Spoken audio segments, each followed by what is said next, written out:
अस्सलाम वालेकुम friends, welcome back to my another video. तो जी पिछली वीडियो में जैसे आपको याद है हमने इसकी कटिंग की थी, तो आज की वीडियो में मैं इसकी आपको स्टिचिंग आपके साथ शेयर करूँगी। तो सबसे पहले तो जी माज़रत, मैंने काफ़ी लेट वीडियो अपलोड की, कुछ मसरूफियात थी इसकी वजह से, लेकिन आइंदा इंशाल्लाह मैं रेगुलर अपलोड करूँगी। तो जी यहाँ पे हमने सबसे पहले ले लेनी है इसकी चेस्ट, जो हमने चेस्ट और इसकी कटिंग की थी, और इसको फ्रंट पार्ट पहले इसका अलहदा कर लेंगे और इसका हम फ्रंट का गला बनाएंगे। तो मैं जो बना रही हूँ ना, वो मैं बना रही हूँ 8 साल की बच्ची की, तो 2.5 और 2.5 मतलब लंबाई भी 2.5 इंच और चौड़ाई भी 2.5 इंच इसमें रख के मैं इसी के ऊपर ना इस गले को कटिंग कर दूँगी। मैं बुकरम के ऊपर नहीं बनाऊँगी, सिर्फ ऐसे ही इसके ऊपर कपड़े से बनाना सिखाऊंगी आपको।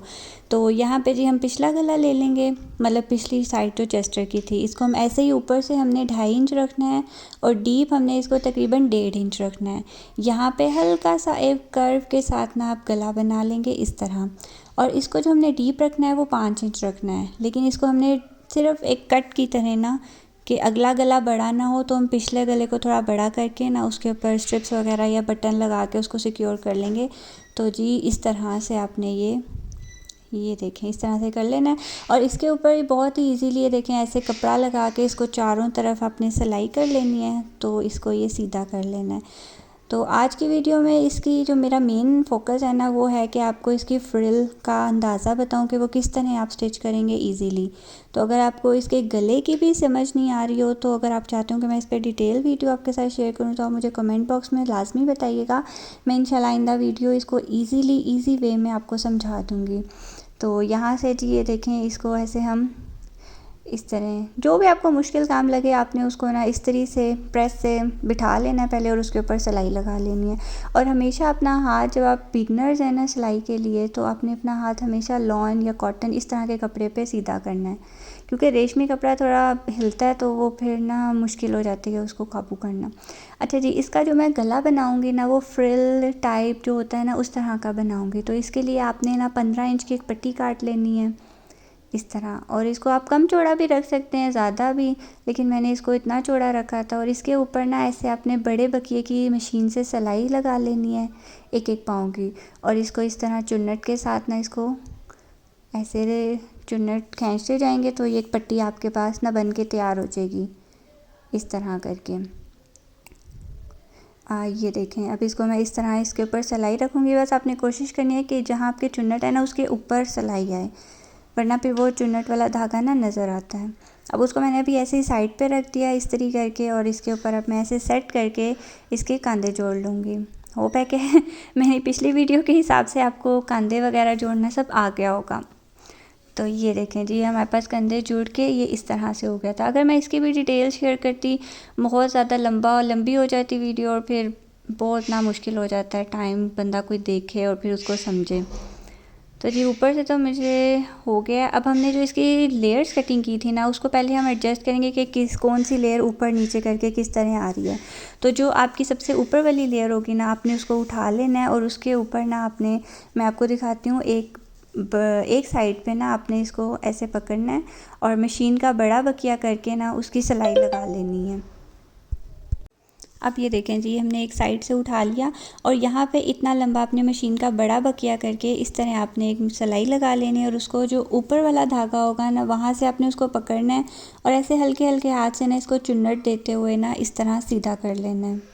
ये मैंने शॉर्ट में भी वीडियो अपलोड की हुई है, अगर आपको इसकी डिटेल वीडियो समझ ना आ रही हो कि हम कैसे चुन्नट डालें, तो वहाँ से भी देखकर इजीली सीख सकते हैं।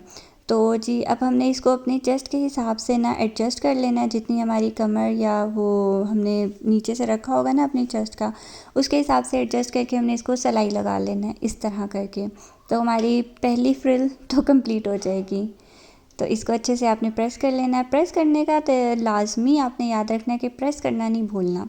तो इसी तरह जी अब हमने उससे अगली पट्टी उठा लेनी है, और इसको जो है ना, अब आप मेन उसमें देखें कि हमने पहले इसको ऐसे छोटा छोटा सा ना ऐसे मोड़ लेना है, और इसको भी आपने इस तरीके से अच्छे से क्रीज इसकी बिठा लेनी है इस तरह करके, और इसके ऊपर ना एक सिलाई लगा देनी है। तो सिलाई लगाने के बाद ये इस तरह आएगा। अब हमने इसके नीचे वही जैसे हमने उसमें बड़े बकिए की एक सिलाई लगाई थी, और इसको ये देखें, मैं आपको बता रही हूँ कि ये ऊपर से हमने एक धागा निकाला है। तो लाजमी याद रखेंगे, अगर आप दूसरी तरफ से भी निकाल रहे हैं ना, तो दोनों साइड से या ऊपर से निकालना है या नीचे से।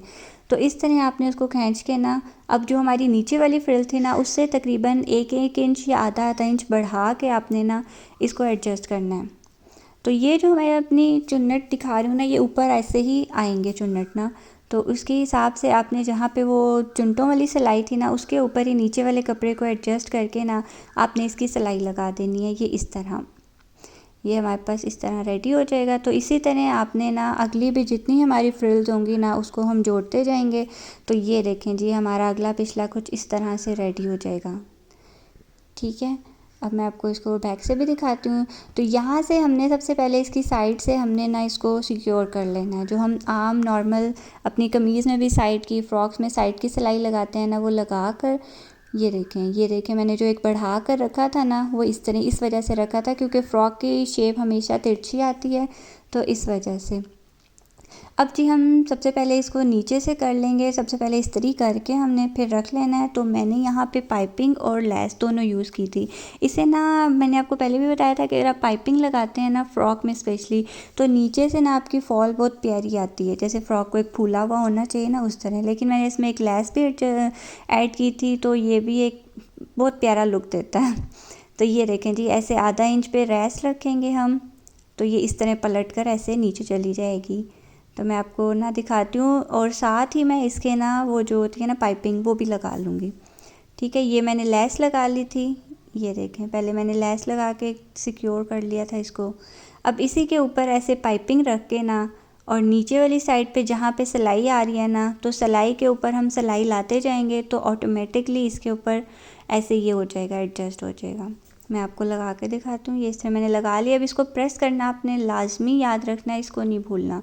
तो इसको ऐसे आपने दबा दबा के इस्त्री करना है इस तरह। ठीक है, और यहाँ से इस्त्री करने के बाद आपने ऑब्वियसली यहाँ पे इसको सिक्योर तो करना है, तो इसकी भी हम सिलाई लगा लेंगे। तो हमारा घेर बन के तैयार हो जाएगा। अब हमने इसकी बाजू की तरफ आ जाते हैं। बाजू को भी पहले मैंने जैसे नीचे से उसको सिक्योर किया था ना फ़्रॉक को, इसी तरह मैंने इसको भी नीचे से कंप्लीट बना लिया।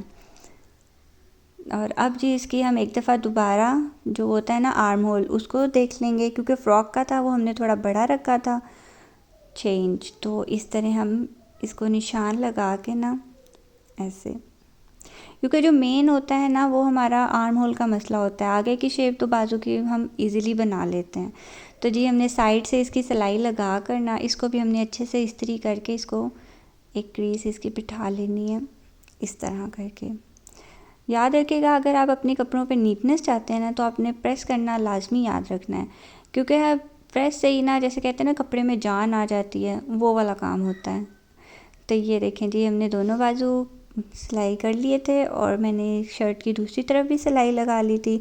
अब मैं बाजू जो होती हूँ ना, वो ऐसे अंदर रख कर ना फिर उसके ऊपर सिलाई लगाती हूँ। अगर आप दूसरी तरह करते हैं तो वो भी इजी है, उसमें भी कोई मसला नहीं। बस मुझे उसमें लगता है कि जो साइड की फ़िटिंग होती है ना, वो अच्छी नहीं आती। तो जी अगर आप कहते हैं कि मैं आपको ये सिखाऊं, तो आप मुझे कमेंट बॉक्स में बताइएगा, मैं आपके साथ इसकी वीडियो भी शेयर करूँगी। तो ये जी हमारी फ़ाइनल लुक है इस फ्रॉक की। अब मैं इसको अच्छे से प्रेस कर लेती हूँ।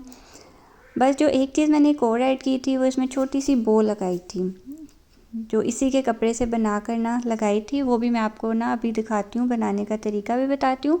बहुत इजीली बन जाती है। तो जी उसके लिए आपने ना ऐसे कोई भी आपके कपड़े का पीस हो, उसको उठा लेना है और ऐसे फ़ोल्ड कर लेना है। अब मेरे पास इतना ही पीस बचा था, तो मैंने इतना ही लिया। अगर आपके पास ज़्यादा पीस हो तो आप बड़ा कपड़ा भी ले सकते हैं। मीन्स के मेरा मतलब है कि आपको बनाने का तरीका आना चाहिए, बाकी सब खैर है। तो ये जी इस पर हम ऐसे एक चौरस डब्बा बना लेंगे सिलाई का। ये देखें इस तरह से, और इसको ना आपने ऐसे अलग अलग कर लेना, खोल लेना है, और यहाँ से इसको कटिंग कर लेना है। अगर आपसे कटिंग थोड़ी ज़्यादा भी हो जाए ना तो खैर है, क्योंकि हम यहाँ पे चुन्नट देते हैं ना, तो उसमें हम इसको सिक्योर कर लेते हैं। तो ये जी देखें, मैंने दोनों नहीं कटिंग की है, देखें एक साइड मैंने कटिंग की है, ठीक है। और इसको इसमें से गुजारते हुए ना हम इसको सीधा कर लेंगे। तो इस तरह से अब सीधा करने के लिए ना आपने इसके कॉर्नर्स बनाने हैं, तो आप सीज़र का इस्तेमाल लाजमी करिएगा। ये कोई भी नोकदार चीज़ आपके पास हो ना, तो इस तरह करके ना आपने इसकी नोक हो जिसकी ना, तो ऐसे करेंगे ना आप, तो ऑटोमेटिकली इसकी जो नोकें हैं ना, मतलब कॉर्नर्स, वो बहुत इजीली और नीट बन जाएंगे। तो ये देखें जी इस तरह से, ये जब लगती है ना तो प्यारी बहुत लगती है और ये बहुत इजीली बन जाती है। इसी से ना जो अक्सर वो हमारे क्लिप्स वगैरह पे भी लगे होते हैं वो इसी से बने हुए होते हैं। तो देखें जी, अगर आपके पास कपड़ा अंदर ज़्यादा और नोक ना सही से बन रही हो तो आप उसको कटिंग भी कर सकते हैं ताकि आपकी फिनिशिंग जो है वो बहुत प्यारी आए। तो ये देखें जी, अब इससे इजीली बन जाएगा। ये देखें, मुझे सबसे इजी जो लगता है ना वो बो बनाना इसमें लगता है, क्योंकि ये लगती भी बहुत, मुझे तो बहुत प्यारी लगती है। आप अपना बताइएगा कि आपको कैसी लगती है। तो जी ये इस तरह से कुछ होगा। अब हमने सुई लेनी है और सुई में जी धागा डाल लेना है। तो जी इस तरह करके पहले हमने जो कटिंग किया था ना उसको हम पहले सिक्योर करेंगे, फिर उसी को लेते हुए ना हम इसके अंदर चुन्नट दे देंगे। ज़्यादा मेहनत नहीं करनी कहते हैं ना काम जवान की मौत है, बस ऐसे त्रोपे लगा लें आप तो भी इससे ना काम आपका बन जाएगा। तो ये देखें जी, अब हमने इसको सीधा कर लिया और ऐसे हमने घुमा के इसमें जितने भी हमने सेंटर थे ना उसको ऐसे चुन्नट दे दिया। ठीक है, ये इस तरह से, और लाजमी आप इसको गिरा लगा लीजिएगा ताकि ये खुले ना। तो ये जी हमारे पास एक छोटी सी बो बन के तैयार होगी और अब आप अपना एडजस्ट कर लें कि आपने किधर लगानी है। ये मोती मेरे पास कुछ पड़े हुए थे तो मैंने सोचा क्यों ना लगा दें। तो अगर आपके पास भी ऐसी कोई चीज़ें पड़ी हुई हों तो आप लगा दीजिएगा, तो वो बन के बहुत प्यारा लगता है। तो इसको एक दफ़ा ऐसे सिक्योर कर लें और इसको जहाँ पे आपने एडजस्ट करना हो ना आप उधर ऊपर कॉलर के पास भी लगा सकते हैं और इधर भी। तो ये जी हमारी आज की, तो ये थी जी आज की वीडियो। उम्मीद है आपको इसकी स्टिचिंग समझ आई होगी और वीडियो पसंद आई होगी हो। तो वीडियो पसंद आई होगा तो लाइक शेयर और सब्सक्राइब करना ना भूलिएगा। तो नेक्स्ट वीडियो तक के अल्लाह हाफिज़। नेक्स्ट वीडियो इंशाल्लाह मैं ट्राउज़र की कटिंग और स्टिचिंग पे बताऊँगी। जब तक के लिए